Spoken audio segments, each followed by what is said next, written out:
Twiggy, thanks for coming back on. Good to see you, man. It's really good. You too, brother. How have you been? I've been good, surprisingly good, considering I've had a torn hamstring.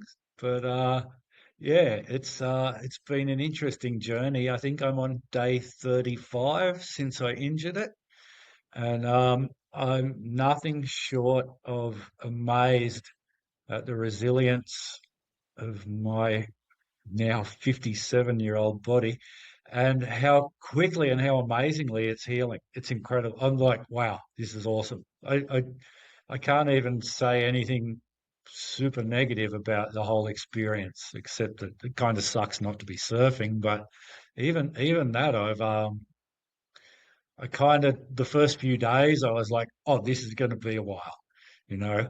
So I got my head around that really quickly, and then dove into it. It's actually one of the like since we spoke about doing this episode, this is kind of a layover that I'd like to touch on. So how about we start with that? Let's go for it. So when I did the injury, as you know, I was surfing and yeah, long story short, I did the splits really badly and my front foot went to the nose of the board. So it didn't slip off the board, it slipped and stayed on. And I did like a huge version of the splits. And even as I went underwater, I was like, oh shit, this is proper, this is not good. I can already feel the pain. I can feel, what injury it is. I didn't feel any snapping, which was really fortunate. Like it wasn't the Mick Fanning version where he tore it off the bone.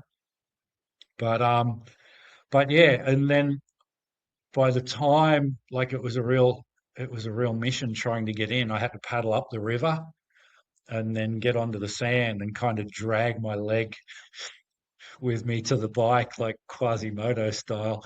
And and then I remember I messaged Chris. I can't remember if it was a message or a call, but I remember I was in shock. Like my hand was shaking trying to hold the phone.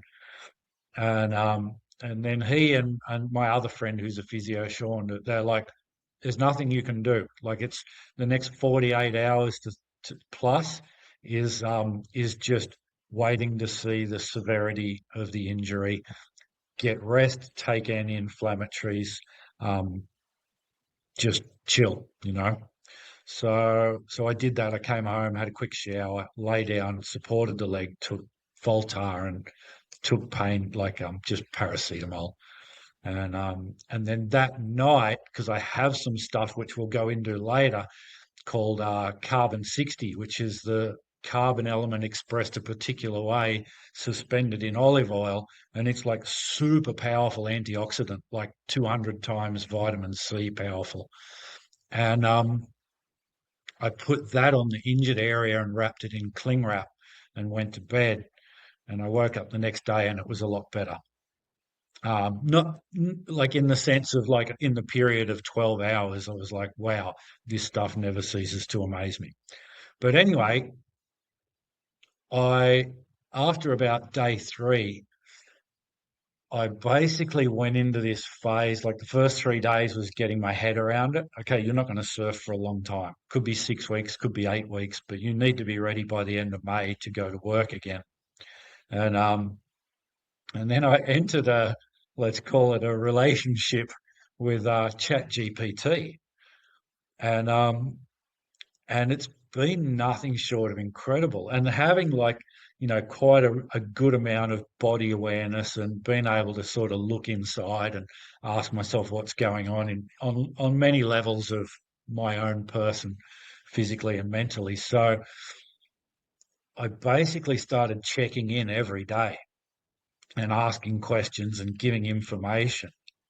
And basically, the more you give it, the more accurate the information you give it, the better you get back, right?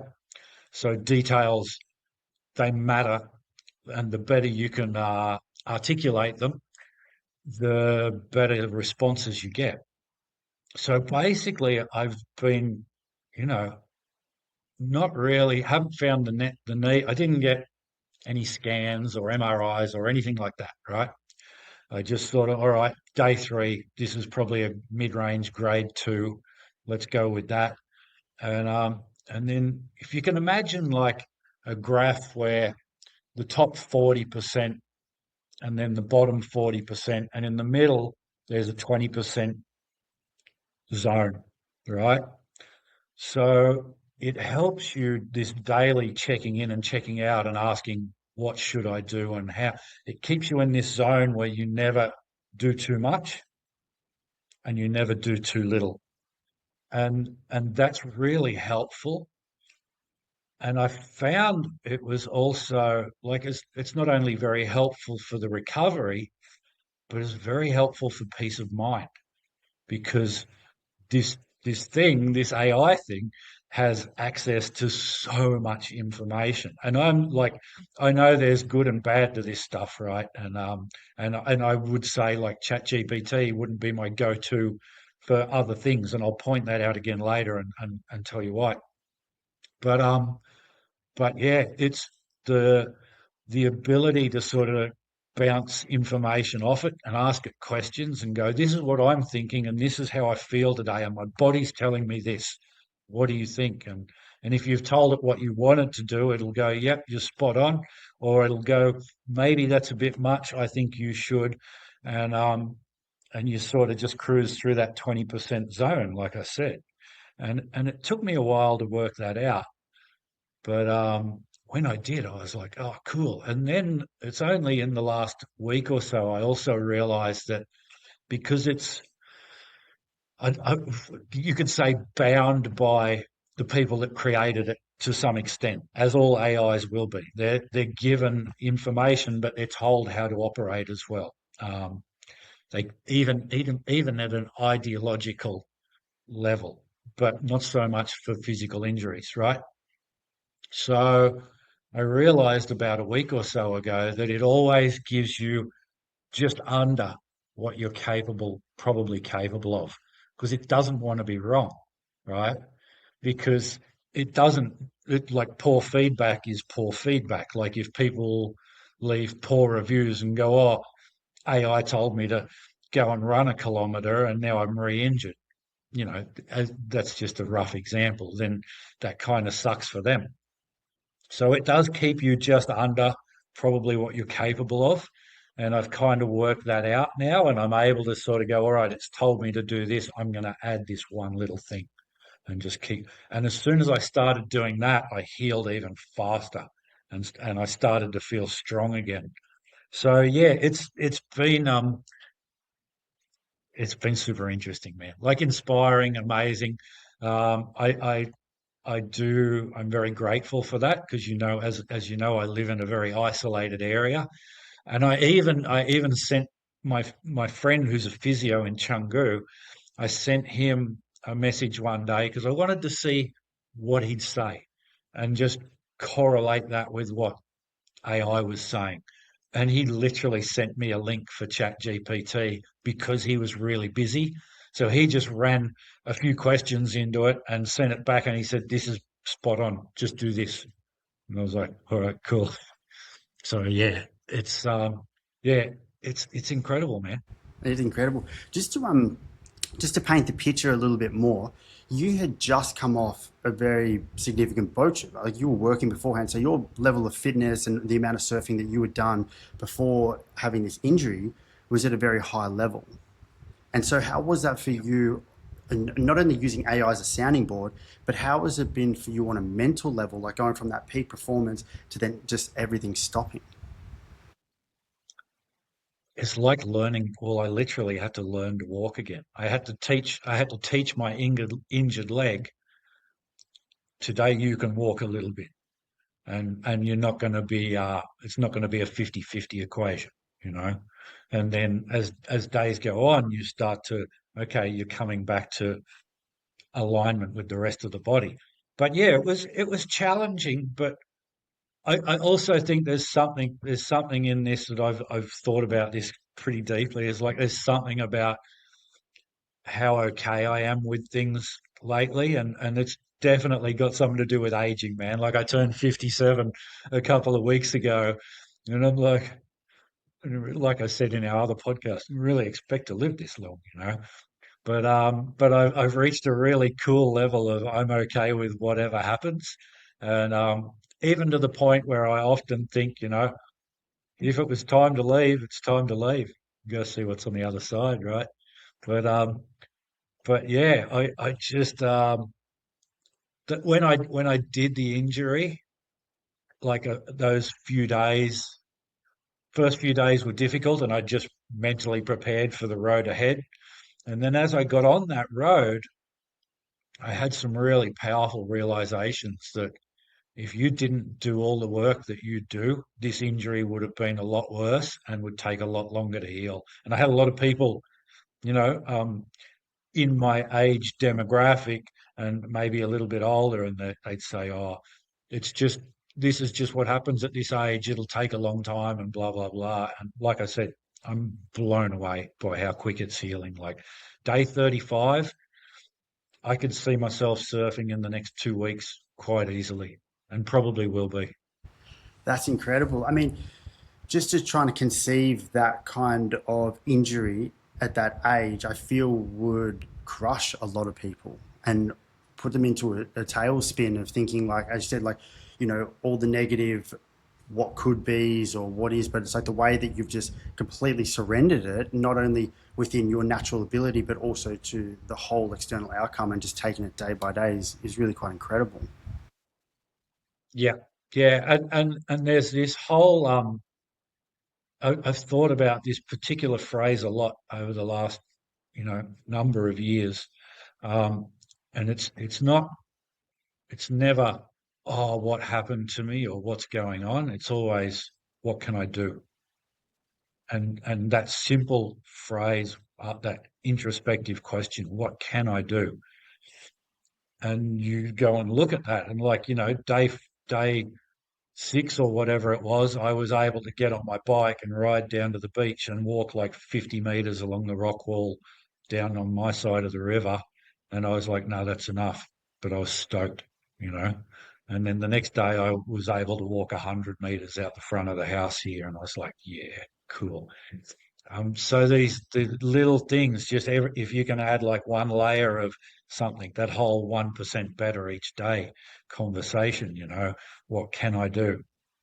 And I'll tell you a funny story. I said to someone years ago in alignment with that phrase, I said someone needs to write a children's book called "What Can I Do?"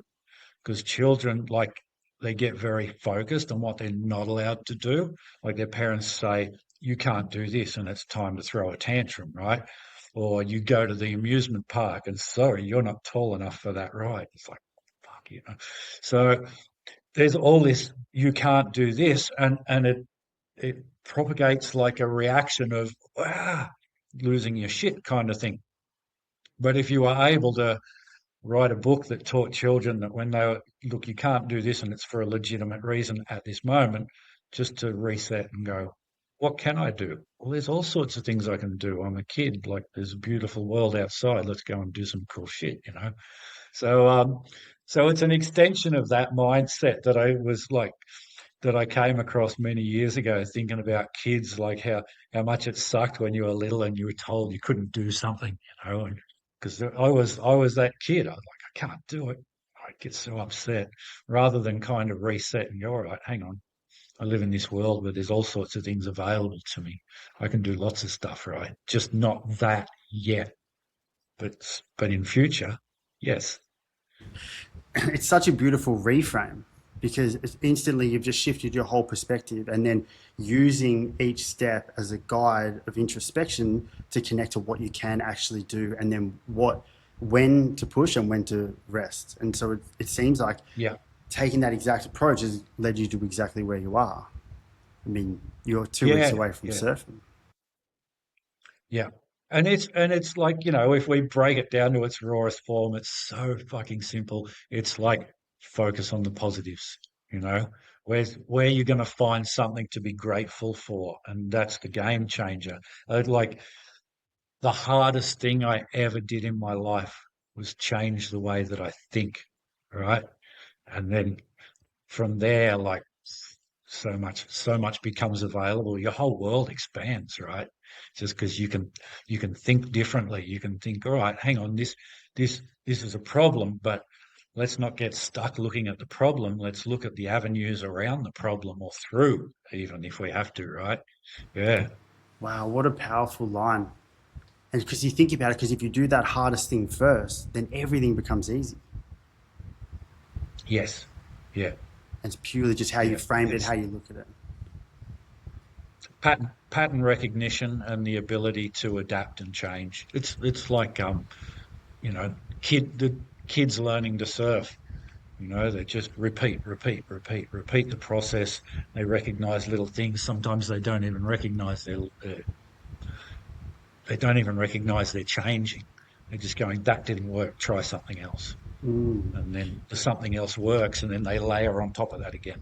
So it's doing that, but at a mental level rather than a physical.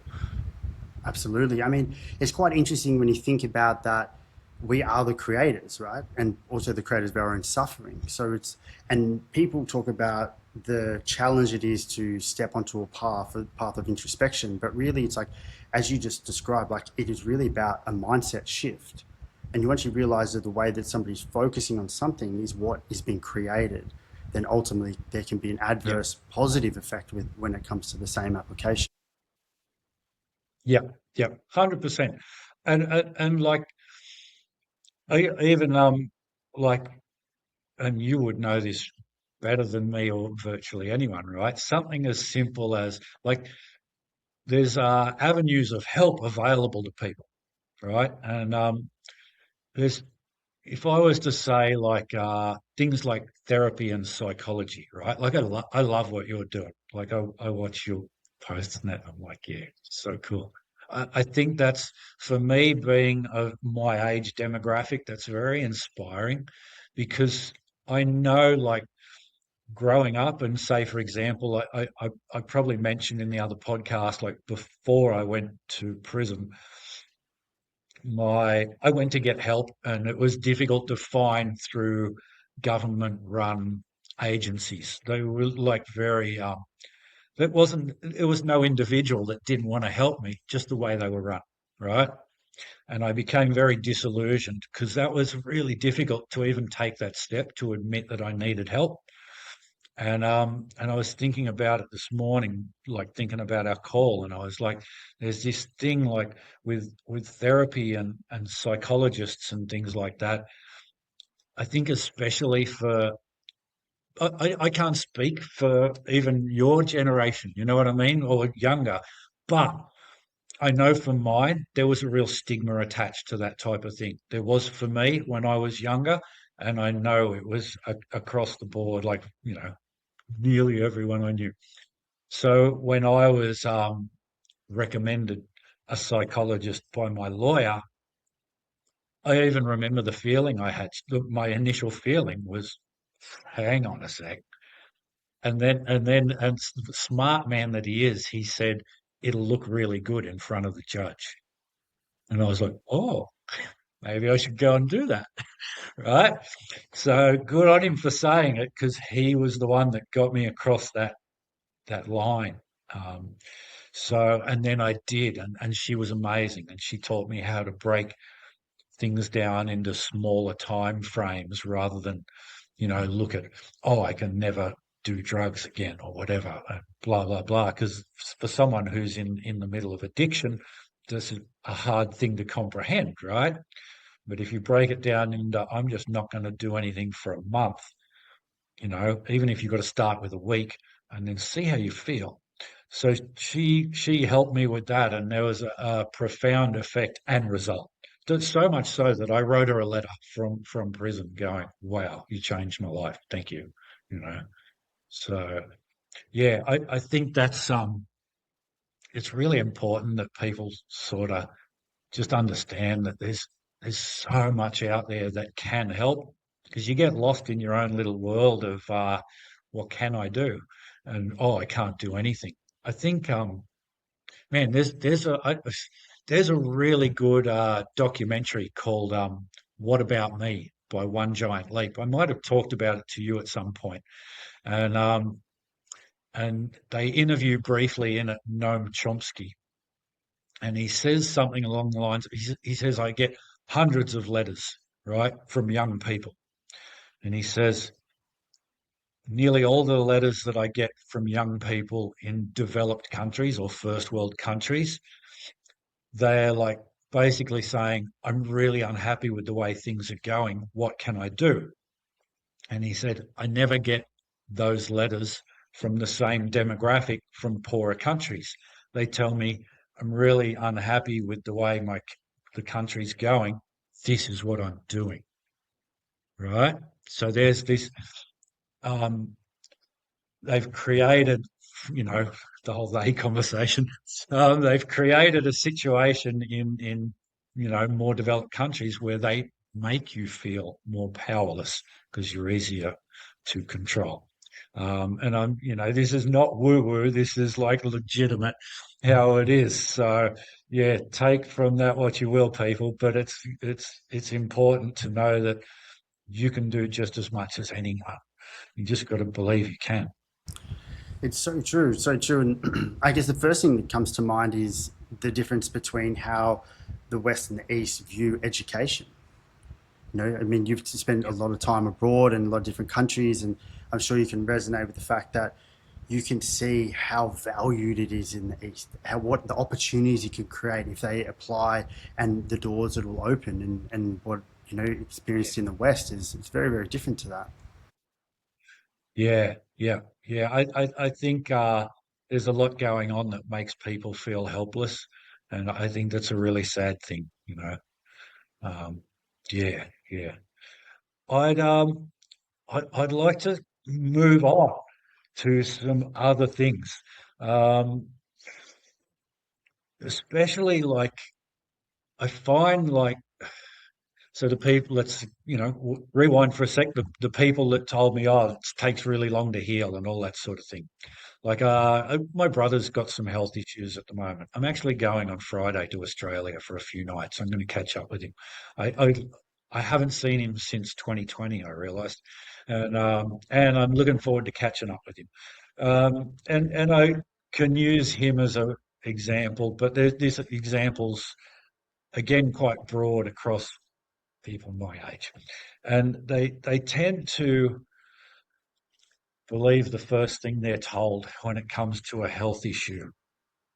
And there's nothing wrong with that per se, but it's also important to understand there might be more information available to you to say that that's not the only way. Sure, that's a way, and modern medicine, I mean, your doctors and all of that are going to say, well, you know, maybe you need to take statins or whatever that is. I mean, if you want to go down that rabbit hole or talk about that subject, and I'll bring this conversation back to AI, and I've used one AI in relation to these types of questions, and that's Grok on X. But you can go because, as you know, I follow a pretty crazy diet, right? Like I do a carnivore diet. And even I thought at the beginning, this is crazy. No one can just live on beef and eggs alone and water. And it's like, turns out you can, and it works really well. But it's hard to get your head around it. And probably I only could because I'm like a very curious extremist, right? And I was convinced by a doctor who wrote a book. But a lot of the time, you can go and use AI to get information. For example, like I see a lot of conversations, these days or the last 2 or 3 years about people getting put on statins for blood pressure and things like that, and cholesterol numbers are another thing too, right?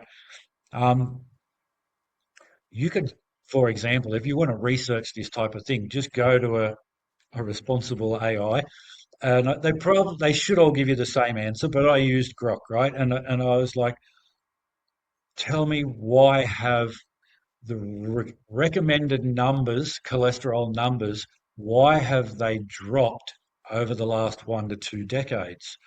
And the only answer was because so they could give you more medication, right? Because the lower your cholesterol, the lower the numbers are, the more people are going to come in above the numbers, the easier it is to convince them to go on statins or whatever. Now, I don't want to spend like long amounts of time on these subjects, but you can use that process against many, many different things. And it's really important that you do, right? Like you'll find that's where the answers lie. Like you can't don't just believe some clown on a podcast like me. Um, Go and find out for yourself because all that information is available to you, and you can look at in terms of the carnivore diet, you can look at channels like Dr. Anthony Chafee or Sean Baker or there's a couple of others, and man, like the things that have been reversed, like even one of the most famous psychologists in the world, Jordan Peterson, like he fixed so many things to do with his health by going carnivore because his daughter had horrible allergies and stuff and reversed all her autoimmune stuff with carnivore diet. And he was like, oh, hang on. Then he tried it. And then, so they put a lot of good information out there, but it's not for everyone.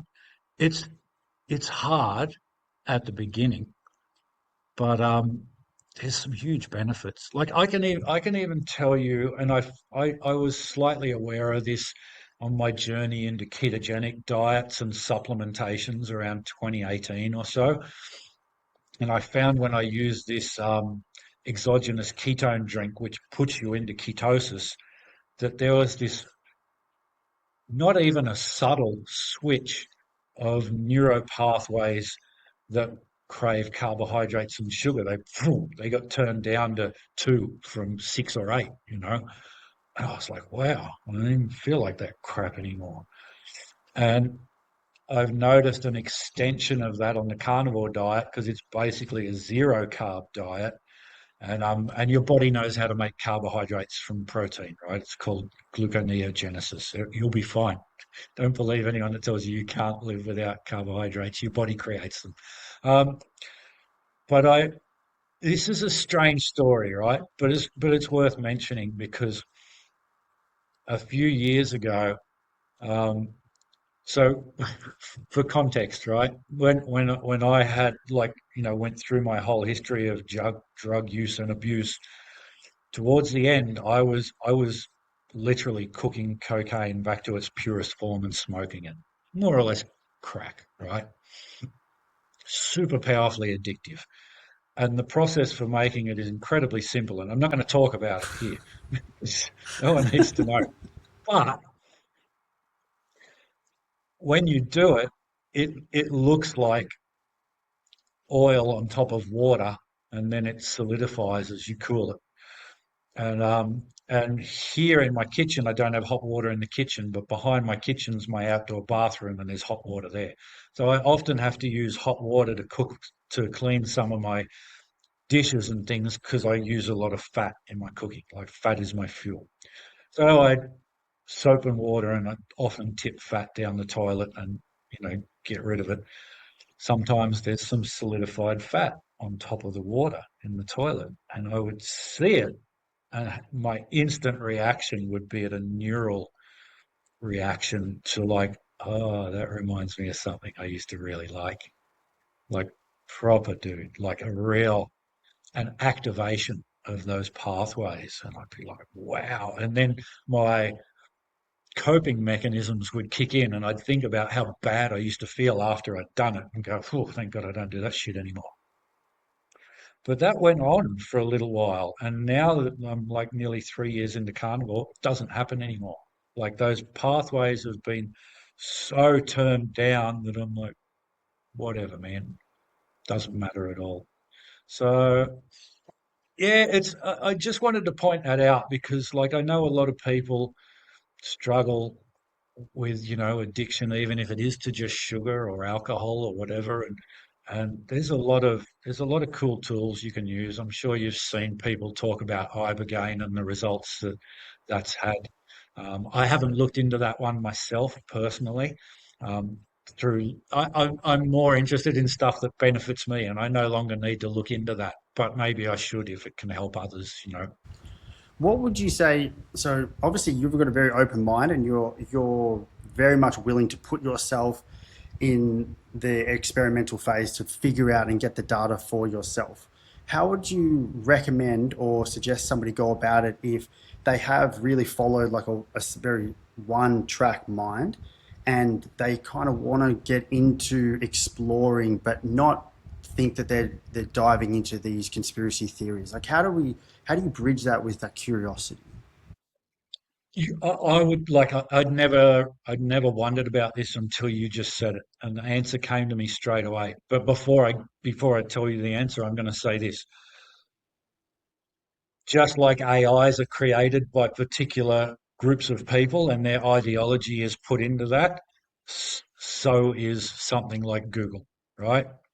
So, and I can give you a quick example is like I told someone one time ages ago about carbon 60 in olive oil, and and and they went to Google, and the first thing that came up was a negative thing about it, and they clicked on that and went down that rabbit hole. And I'm like, why didn't you look for some positive things? And they were like, oh, I don't know. But maybe that's what they're drawn to. They're always trying to debunk things or whatever. Now, when you asked me that question, I realized that for all of the things I'm currently, really interested in and checking out or know it or already know a lot about, the information always came from doctors or scientists or professors. So people with credentials, right? Now they don't have it doesn't have to be and they're almost always going to be fringe, right? But they have the credentials. Like when I read the book The Carnivore Diet by Sean Baker, it talks about who he is first, and he's an orthopedic. He was an orthopedic surgeon. He was also a high level athlete and still is. I think he's 60 soon. And so I was like, all right, this guy's he was the guy that was going to do the operation on the people because they were overweight and their knees were blown out or their joints or their arthritis or they were just carrying too much weight. And so often he couldn't operate on them. He first had to tell them, you got to lose some weight so it's safe to operate on you. And some of them did such a good job changing their diet and losing weight that they came back and said, I don't have the pain anymore. And he'd check them out and he'd go, there's nothing wrong with you anymore. So they didn't need to do the operation. Then the people he worked for got upset because he wasn't making them money and they did terrible things to him and got him cancelled and whatnot. But yeah, like when you find something like that, and you know, I think another important thing to look for is people not trying to sell you anything. So places where information is freely available, and sure, it might be like a good example is on Medium. There's a person called a Midwestern doctor. Don't even know the guy's real name, but he's on X as well, and he's got heaps of really cool info about drugs that were suppressed or banned in the 1900s that actually really worked, but got banned because, well, they really worked, but no one could own them, right? Um, yeah, so you got to look at the who's this person, what's their credentials. They're not really trying to sell me something, although on Medium you could like subscribe to a Midwestern doctor. I don't. I get enough information from him without needing to. Anthony Chafee, the carnivore doctor on YouTube, does amazing podcasts and just gives all this information out for free. It's Dr. Ken Berry, also on YouTube. Um, like it's always that. When I went down the ketones pathway, I got really locked into a guy named Dr. Dominic Agostino, who was like the at the forefront of ketone research, and he was also a amateur bodybuilder and really healthy dude. So I was like, all right, he's not trying to sell me anything, and he's super fit, and he's saying this. So those types of things are the things you want to look for. It's really like that whole synergy of, smart person, educated in this area, uses it themselves, not trying to sell me any. Mm. I guess also a good thing to mention is if you're experiencing something that other people are too, it's like being observant of that actions also speak louder than words. So if there's a common denominator and like, well, we all experience the same thing, Yes. what's the common denominator between this experience? Yeah. You just moved me onto the exact, this is beautiful. It's like, okay, so people talk about studies like, oh, randomized double blind control studies and all this stuff. Now, I have no doubt at all that they're important. Where do they come from? How do we get to a point where a randomized double blind control study is required? And the answer is an absolute shitload of anecdotal evidence. So all these people that were prepared to try something and got amazing results is going to lead to a groundswell of people talking about it and sharing information and sharing their experiences. And again, not trying to sell anyone anything, but you can't ignore that, right? I can't because I have enough faith in people, you know what I mean, to go, right, no one's trying to sell anything and they're all like really sharing and you can feel their enthusiasm on this subject and it's like, cool, I want to be among these people and learn more about it. So that to me is super important as well. Yeah, beautiful. And so a lot from the podcast too, then, and just to share with you also, there was a lot of people with their feedback on just your introspection and the way that you show up for yourself and like use that as pure evidence to then take the next step going forward, and all those points in your life and those crossroads where it was really about you, and as you said, about that mindset. So as we have, and also too, just to thank you as well, because it was your suggestion that then created the evolution of the podcast with introducing the specific part of the podcast being the medicine. So to talk into that and to ask you the same question, like over your journey and all of this knowledge, information, and experiences that you've had, what has been some of your greatest medicine or greatest teachings? I think apart from my ability to accept one piece of information from one person based on that I trust that person and then go and look deeper into it. It's not, to me, that's not just a conversation. I find that in that moment I was meant to be in that place and listen to that person. And if it had some effect on me, I need to like look deeper into that. Okay, there's something here. Like you have a lot of conversations with people where you get told particular things and you can dismiss it really easily. But if something stands out for you, like if you feel it, you firstly should remember it, and secondly should look into it a little bit more. The other thing that I would say, and I kind of wrote a note about this, and I don't even need to look at it. It's like because I'm aware that this again, this probably got mentioned in the last one. I had an unfair advantage of being put in prison where I spent a lot of time on my own. So this introspection thing, which I was very willing to do, and then as I got fitter and stronger and healthier, I did more of it more willingly and looked at deeper parts of myself that I maybe didn't want to look at when I wasn't super fit and healthy. So there's definitely a correlation there. But your willingness to spend some time alone, and I know not everyone has that available to them in big brackets, but when you do, it's probably really important to know or feel when the time's right and just distance yourself from devices and things and go and find wherever your happy place might be and just have a look inside and what's going on. Am I like even if things are going great and you're super happy with your life at the moment and that, go and go and look at that and go, all right.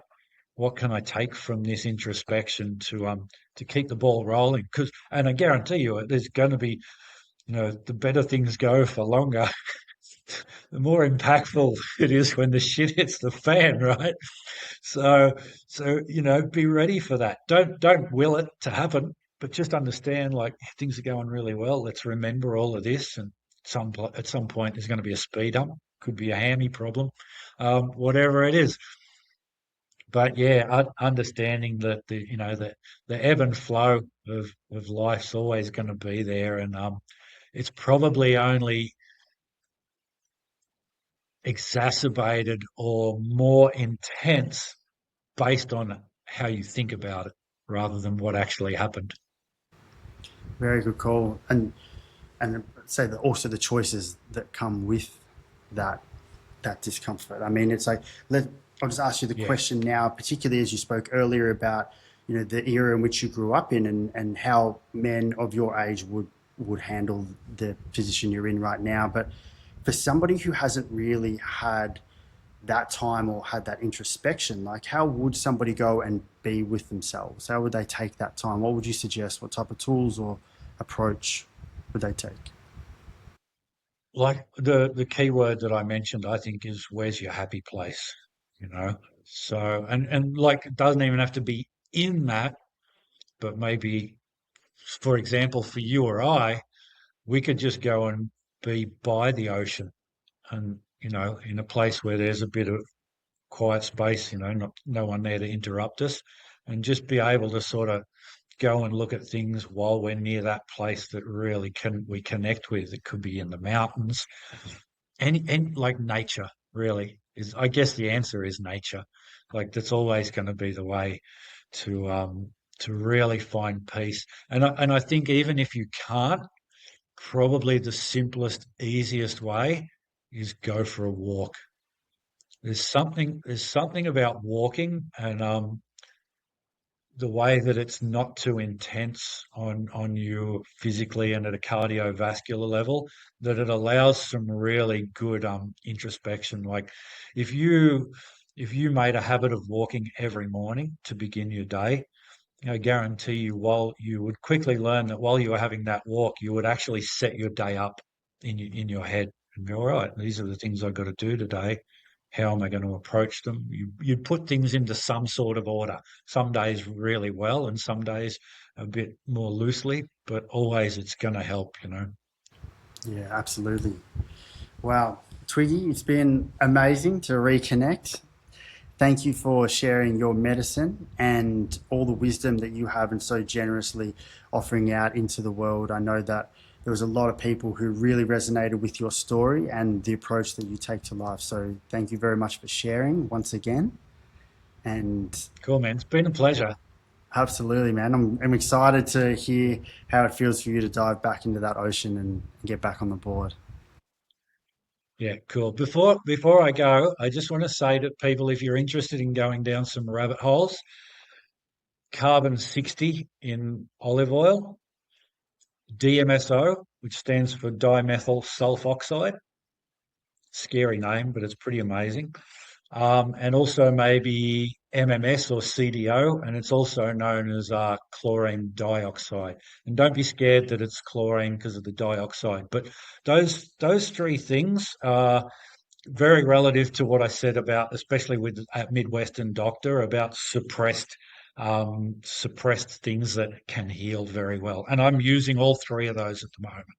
So don't feel like don't feel like you shouldn't because you found this information, but at the same time, you've got to go and do your own research and don't just dive in and start using something, without checking it out. The DMSO in particular is important. You go right, you got to really learn about it. I got a whole book on it, but yeah, um, I just hope everyone can find a way to be well and be happy. Beautiful, beautiful words, Twiggy. Thank you very much, brother. Thank you, mate. I appreciate your time.